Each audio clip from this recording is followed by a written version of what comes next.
بسم الله الرحمن الرحيم. الحمد لله الذي أنزل على عبده الكتاب ولم يجعل له عوجا قيما لينذر بأسا شديدا من لدنه ويبشر المؤمنين الذين يعملون الصالحات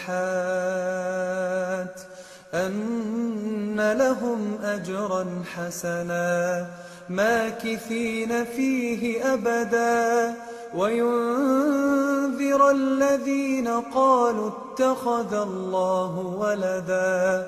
ما لهم به من علم ولا لآبائهم كبرت كلمة تخرج من أفواههم إن يقولون إلا كذبا فلعلك باخع نفسك على آثارهم إن لم يؤمنوا بهذا الحديث أسفا إنا جعلنا ما على الأرض زينة لها لنبلوهم أيهم أحسن عملا وإنا لجاعلون ما عليها صعيدا جرزا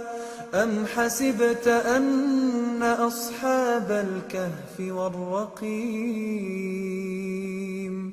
كانوا من آياتنا عجبا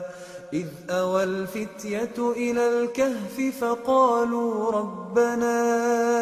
آتنا من لدنك رحمة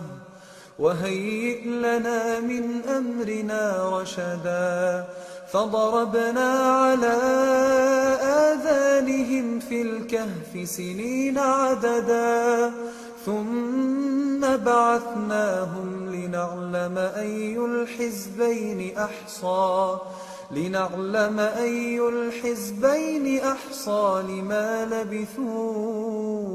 أمدا نحن نقص عليك نبأهم بالحق إنهم فتية آمنوا بربهم وزدناهم هدى وربطنا على قلوبهم إذ قاموا فقالوا ربنا رب السماوات والأرض لن ندعو من دونه إلها لقد قلنا إذا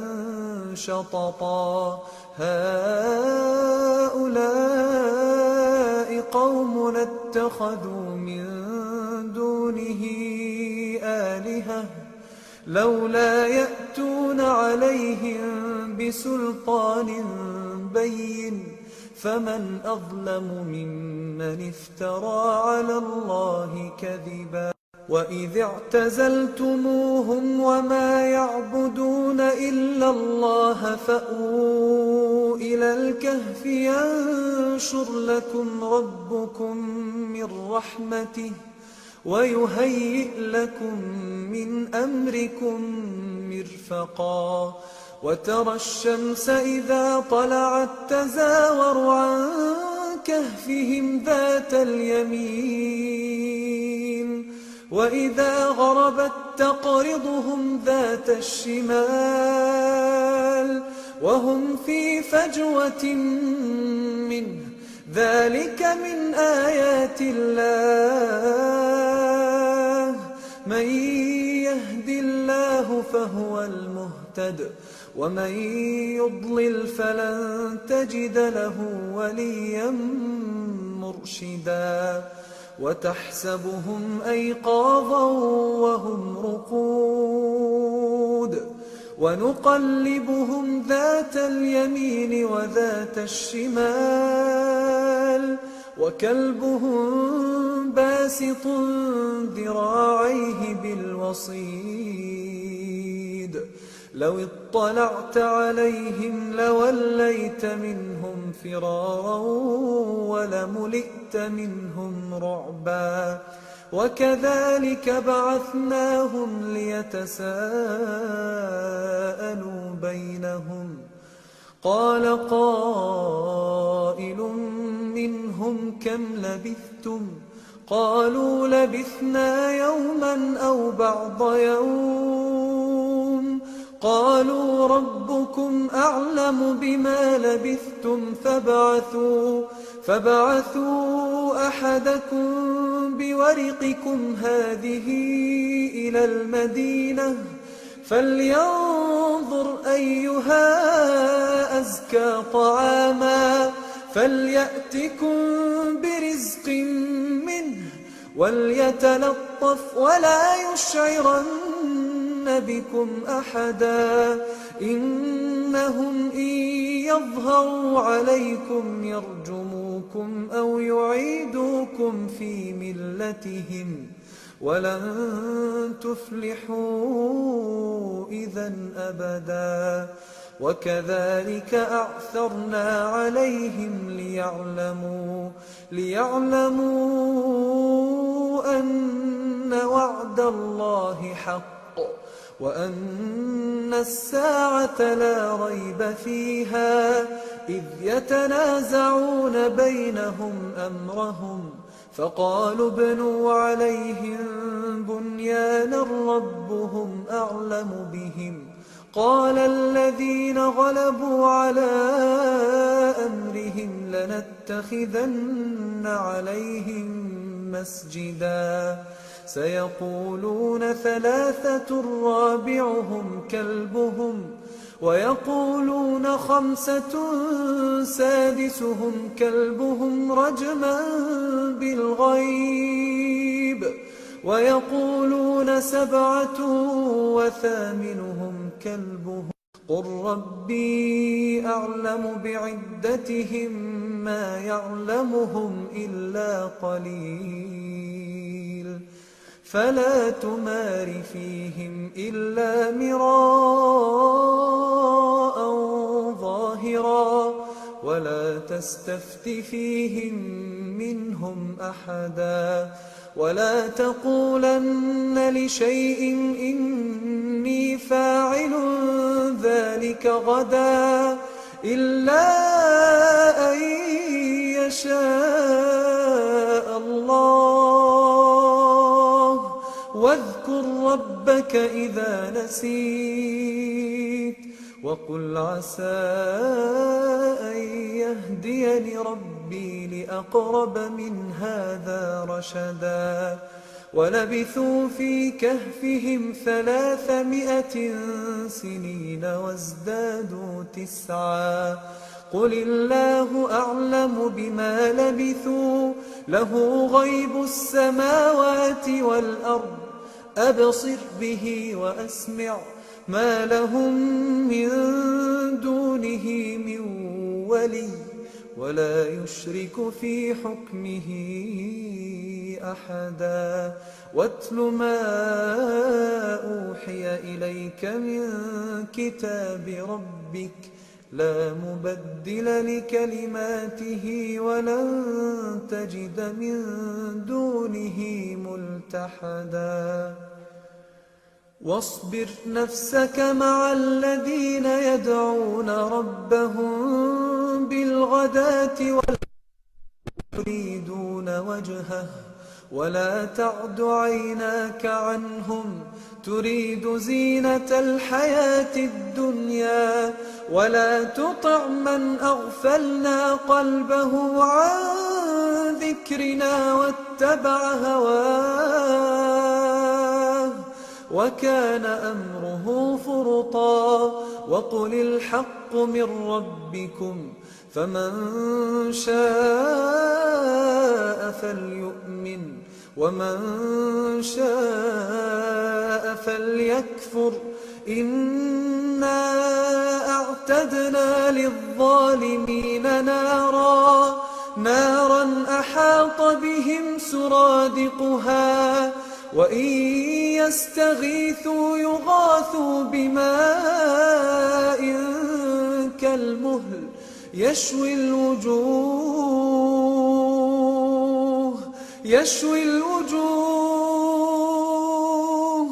بئس الشراب وساءت مرتفقا إن الذين آمنوا وعملوا الصالحات إنا لا نضيع أجر من أحسن عملا أولئك لهم جنات عدن تجري من تحتهم الأنهار يحلون فيها من أساور من ذهب ويلبسون ثيابا خضرا من سندس واستبرق متكئين فيها على الأرائك نعم الثواب وحسنت مرتفقا واضرب لهم مثلا الرجلين جعلنا لأحدهما جنتين من أعناب وحففناهما بنخل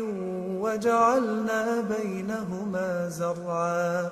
كلتا الجنتين آتت أكلها ولم تظلم منه شيئا وفجرنا خلالهما نهرا وكان له ثمر فقال لصاحبه وهو يحاوره أنا أكثر منك مالا وأعز نفرا ودخل جنته وهو ظالم لنفسه قال ما أظن أن تبيد هذه أبدا وما أظن الساعة قائمة ولئن رددت إلى ربي لأجدن خيرا منها منقلبا قال له صاحبه وهو يحاوره أكفرت بالذي خلقك من تراب ثم من نطفة ثم سواك رجلا لكن هو الله ربي ولا أشرك بربي أحدا ولولا إذ دخلت جنتك قلت ما شاء الله لا قوة إلا بالله إن ترني أنا أقل منك مالا وولدا فعسى ربي أن يؤتيني خيرا من جنتك ويرسل عليها حسبانا من السماء فتصبح صعيدا زلقا أو يصبح ماؤها غورا فلن تستطيع له طلبا وأحيط بثمره فأصبح يقلب كفيه على ما أنفق فيها وهي خاوية على عروشها ويقول يا ليتني لم أشرك بربي أحدا ولم تكن له فئة ينصرونه من دون الله وما كان منتصرا هنالك الولاية لله الحق هو خير ثوابا وخير عقبا واضرب لهم مثل الحياة الدنيا كماء إن أنزلناه من السماء فاختلط به نبات الأرض فأصبح هشيما تذروه الرياح وكان الله على كل شيء مقتدرا. المال والبنون زينة الحياة الدنيا، والباقيات الصالحات خير عند ربك ثوابا وخير أملا. ويوم نسير الجبال وترى الأرض بارزة وحشرناهم فلم نغادر منهم أحدا، وعرضوا على ربك صفا لقد جئتمونا كما خلقناكم أول مرة بل زعمتم أن لن نجعل لكم موعدا. ووضع الكتاب فترى المجرمين مشفقين مما فيه ويقولون يا ويلتنا ما لهذا الكتاب لا يغادر صغيرة ولا كبيرة إلا أحصاها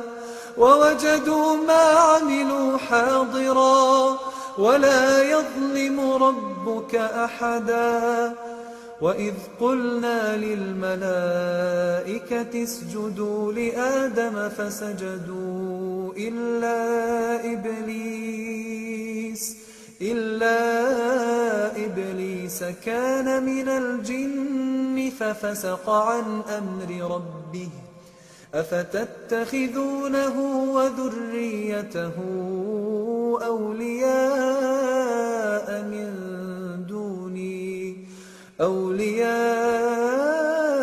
من دوني وهم لكم عدو بئس للظالمين بدلا. ما أشهدتهم خلق السماوات والأرض ولا خلق أنفسهم وما كنت متخذ المضلين عضدا. ويوم يقول نادوا شركائي الذين زعمتم فدعوهم فلم يستجيبوا لهم وجعلنا بينهم موبقا. ورأى المجرمون النار فظنوا أنهم مواقعوها ولم يجدوا عنها مصرفا. ولقد صرفنا في هذا القرآن للناس من كل مثل وكان الإنسان أكثر شيء جدلا. وما منع الناس أن يؤمنوا إذ جاءهم الهدى ويستغفروا ربهم إلا أن تأتيهم سنة الأولين أو يأتيهم العذاب قبلا. وما نرسل المرسلين إلا مبشرين ومنذرين ويجادل الذين كفروا بالباطل ليدحضوا به الحق واتخذوا آياتي وما أنذروا هزوا. ومن أظلم ممن ذكر بآيات ربه فأعرض عنها ونسي ما قدمت يداه إنا جعلنا على قلوبهم أكنة أن يفقهوه وفي آذانهم وقرا وإن تدعهم إلى الهدى فلن يهتدوا إذا أبدا. وربك الغفور ذو الرحمة لو يؤاخذهم بما كسبوا لعجل لهم العذاب بل لهم موعد لن يجدوا من دونه موئلا وتلك القرى أهلكناهم لما ظلموا وجعلنا لمهلكهم موعدا وإذ قال موسى لفتاه لا أبرح حتى أبلغ مجمع البحرين أو أمضي حقبا فلما بلغا مجمع بينهما نسيا حوتهما فاتخذ سبيله في البحر سربا فلما جاوزا قال لفتاه آتنا غداءنا لقد لقينا من سفرنا هذا نصبا قال أرأيت إذ أوينا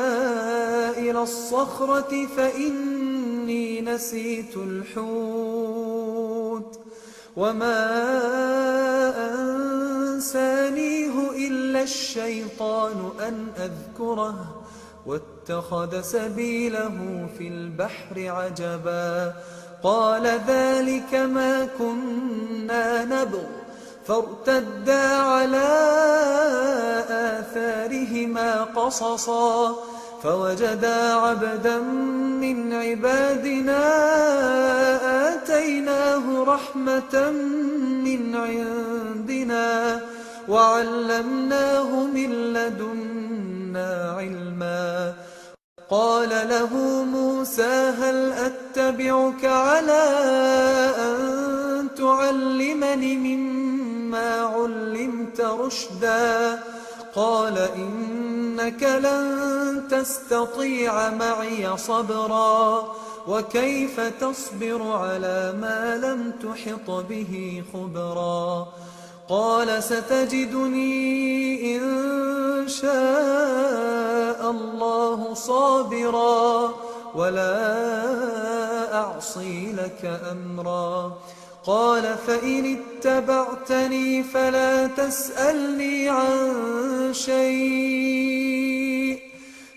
تسألني عن شيء حتى أحدث لك منه ذكرا فانطلقا حتى إذا ركبا في السفينة خرقها قال أخرقتها لتغرق أهلها لقد جئت شيئا إمرا قال ألم أقل إنك لن تستطيع معي صبرا قال لا تؤاخذني بما نسيت ولا ترهقني من أمري عسرا فانطلقا حتى إذا لقيا غلاما فقتله قال أقتلت نفسا زكية بغير نفس لقد جئت شيئا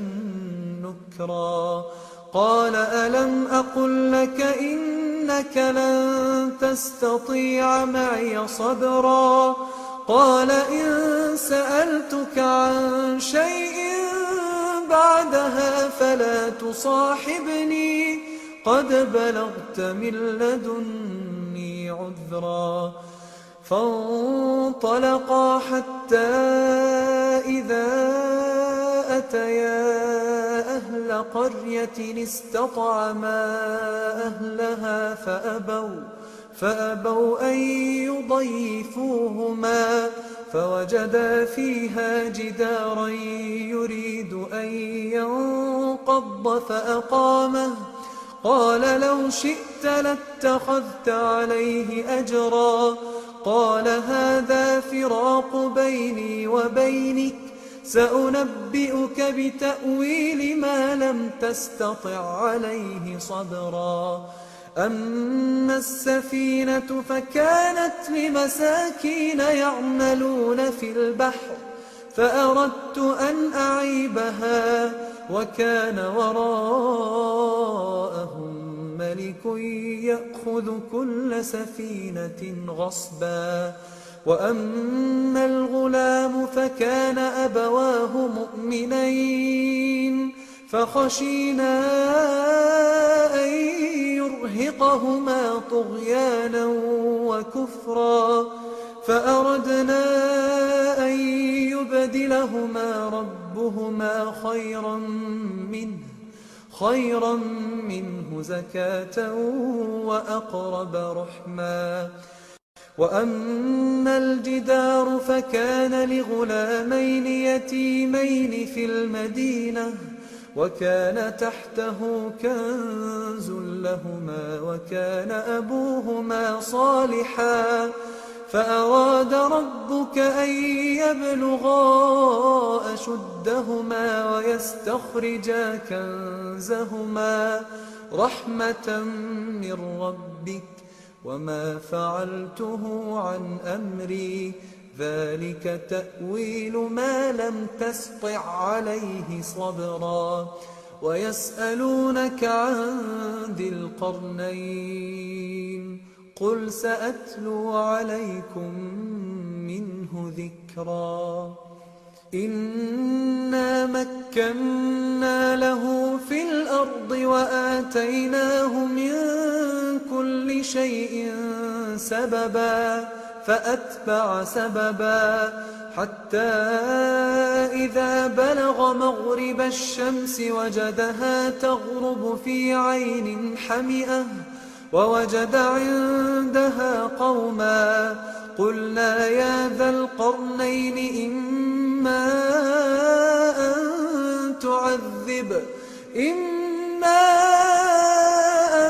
تعذب وإما أن تتخذ فيهم حسنا.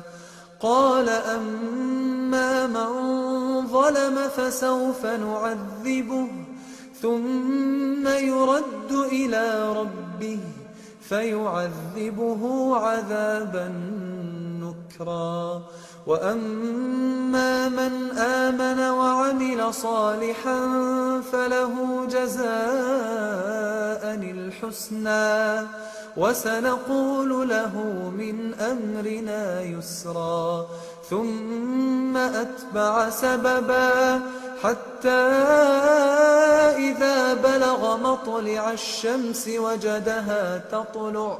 وجدها تطلع على قوم لم نجعل لهم من دونها سترا كذلك وقد أحطنا بما لديه خبرا. ثم أتبع سببا حتى إذا بلغ بين السدين وجد من دونهما قوما لا يكادون يفقهون قولا. قالوا يا ذا القرنين إن يأجوج ومأجوج مفسدون في الأرض فهل نجعل لك خرجا على أن تجعل بيننا وبينهم سدا. قال ما مكني فيه ربي خير فأعينوني بقوة أجعل بينكم وبينهم ردما. آتوني زبر الحديد حتى إذا ساوى بين الصدفين قال انفخوا حتى إذا جعله نارا قال آتوني أفرغ عليه قطرا فما استطاعوا أن يظهروه وما استطاعوا له نقبا. قال هذا رحمة من ربي فإذا جاء وعد ربي جعله دكاء وكان وعد ربي حقا. وتركنا بعضهم يومئذ يموج في بعض ونفخ في الصور فجمعناهم جمعا وعرضنا جهنم يومئذ للكافرين عرضا الذين كانت أعينهم في غطاء عن ذكري وكانوا لا يستطيعون سمعا أفحسب الذين كفروا أن يتخذوا عبادي من دوني أولياء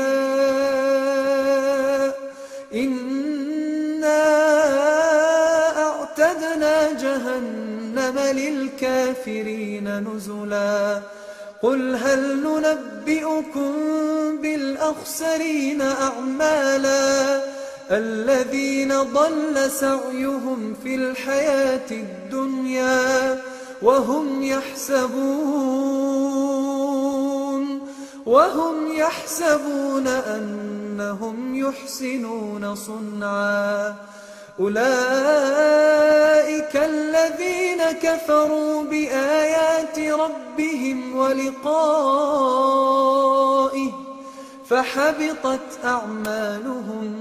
فحبطت أعمالهم فلا نقيم لهم يوم القيامة وزنا ذلك جزاؤهم جهنم بما كفروا واتخذوا آياتي ورسلي هزوا إن الذين آمنوا وعملوا الصالحات كانت لهم جنات الفردوس نزلا خالدين فيها لا يبغون عنها حولا قل لو كان البحر مدادا لكلمات ربي لنفد البحر قبل أن تنفد كلمات ربي ولو جئنا بمثله مددا قل إنما أنا بشر مثلكم يوحى إلي أنما إلهكم إله واحد فمن كان يرجو لقاء ربه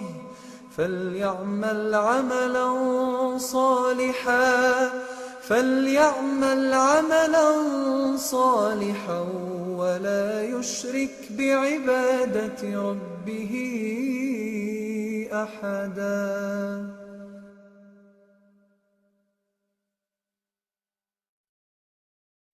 ألف لام ميم ذلك الكتاب لا ريب فيه هدى للمتقين الذين يؤمنون بالغيب ويقيمون الصلاة ومما رزقناهم ينفقون والذين يؤمنون بما أنزل إليك وما أنزل من قبلك وبالآخرة هم يوقنون أولئك على هدى من ربهم وأولئك هم المفلحون إن الذين كفروا سواء عليهم أأنذرتهم أم لم تنذرهم لا يؤمنون ختم الله على قلوبهم وعلى سمعهم وعلى أبصارهم غشاوة ولهم عذاب عظيم ومن الناس من يقول آمنا بالله وباليوم الآخر وما هم بمؤمنين يخادعون الله والذين آمنوا وما يخدعون إلا أنفسهم وما يشعرون في قلوبهم مرض فزادهم الله مرضا ولهم عذاب أليم بما كانوا يكذبون وإذا قيل لهم لا تفسدوا في الأرض قالوا إنما نحن مصلحون ألا إنهم هم المفسدون ولكن لا يشعرون وإذا قيل لهم آمنوا كما آمن الناس قالوا أنؤمن كما آمن السفهاء ألا إنهم هم السفهاء ولكن لا يعلمون وإذا لقوا الذين آمنوا قالوا آمنا وإذا خلوا إلى شياطينهم قالوا إنا معكم إنما نحن مستهزئون الله يستهزئ بهم ويمدهم في طغيانهم يعمهون أولئك الذين اشتروا الضلالة بالهدى فما ربحت تجارتهم وما كانوا مهتدين مثلهم كمثل الذي استوقد نارا فلما أضاءت ما حوله ذهب الله بنورهم وتركهم في ظلمات لا يبصرون صم بكم عمي فهم لا يرجعون أو كصيب من السماء فيه ظلمات ورعد وبرق يجعلون أصابعهم في آذانهم من الصواعق حذر الموت والله محيط بالكافرين يكاد البرق يخطف أبصارهم كلما أضاء لهم مشوا فيه وإذا أظلم عليهم قاموا ولو شاء الله لذهب بسمعهم وأبصارهم إن الله على كل شيء قدير يا أيها الناس اعبدوا ربكم الذي خلقكم والذين من قبلكم لعلكم تتقون الذي جعل لكم الأرض فراشا والسماء بناء وأنزل من السماء ماء فأخرج به من الثمرات رزقا لكم فلا تجعلوا لله أندادا وأنتم تعلمون وإن كنتم في ريب مما نزلنا على عبدنا فأتوا بسورة من مثله وادعوا شهداءكم